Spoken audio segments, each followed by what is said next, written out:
កម្ពុជានិងការប្រើប្រាស់យន្តហោះ MiG-10 Panther នៅឆ្នាំ1970គឺជាប្រវត្តិសាស្ត្រសំខាន់មួយដែលពាក់ព័ន្ធនឹងកងទ័ពអាកាសកម្ពុជាជានិច្ចសាស្ត្រនិងសង្គ្រាមស៊ីវិលក្នុងប្រទេសកម្ពុជា MiG-10 Panther និងកងទ័ពអាកាសកម្ពុជា1970នៅដើមទសវត្សរ៍1970កម្ពុជាកំពុងធ្លាក់ក្នុងស្ថានភាពការប្រឈមនឹងសង្គ្រាមស៊ីវិលនិងវិបត្តិគ្រប់បែបយ៉ាងកងទ័ពអាកាសកម្ពុជានៅក្នុងអាណាចក្រកម្ពុជានៃព្រះករុណានុរដ្ឋដំសីហនុត្រូវបានបង្កើតឡើងដើម្បីការពារអាកាសនិងគាំទ្រដល់សន្តិសុខជាតិការទទួលយន្តហោះ MiG-10 Panther MiG-10 Panther គឺជាយន្តហោះចម្បាំងបង្កើតឡើងដោយសហភាពសូវៀត Soviet Union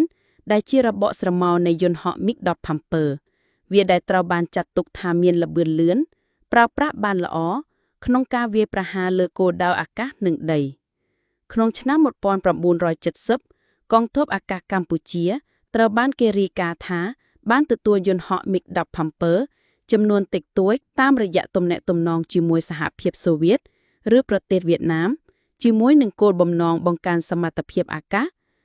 មានការថតឯកសារបញ្ជាក់ថាកងទ័ពអាកាសកម្ពុជាថ្ងៃនោះមិនទាន់មានចំនួនយន្តហោះច្រើនទេដោយសារតែកងទ័ពកម្ពុជាមិនទាន់អភិវឌ្ឍគ្រប់គ្រាន់នឹងការគាំទ្របច្ចេកទេសបញ្ហានៃការប្រើប្រាស់ MiG-10 Panther អតិថិជនខ្មែរមិនមានអ្នកបើកយន្តហោះ Pilots ដែលមានបទពិសោធន៍លើ MiG-10 Panther ច្រើននោះទេកងទ័ពអាកាសមិនមានគ្រឿងបន្លាស់និងសេវាប្រសពតាមបច្ចេកទេសដើម្បីថែទាំយន្តហោះទាំងនេះនៅចុងក្រោយ MiG-10 Panther ត្រូវបានគេគ្រោងជាច្រើនជាងដែលបានប្រើប្រាស់ពិតប្រាកដក្នុងសមរភូមិបន្ទាប់ពីរដ្ឋប្រហារនៅឆ្នាំ1970រដ្ឋាភិបាលព្រះករុណានុរដ្ឋដំសីហនុត្រូវបានផ្លាស់ប្ដូរនិងលោកលន់នល់បានឡើងជាប្រធានាធិបតីនៃសាធារណរដ្ឋខ្មែរអំណាចរដ្ឋបានផ្លាស់ប្ដូរ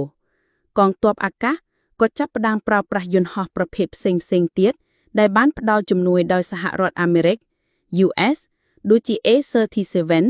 T-28 Trojan ជាដើមយន្តហោះ MiG-10 Panther MiG-10 Panther និងកងទ័ពអាកាសកម្ពុជា1970នៅដើមទសវត្សរ៍1970កម្ពុជាកំពុងធ្លាក់ក្នុងស្ថានភាពការប្រឈមនឹងសង្គ្រាមស៊ីវិលនិងវិបត្តិគ្រប់បែបយ៉ាង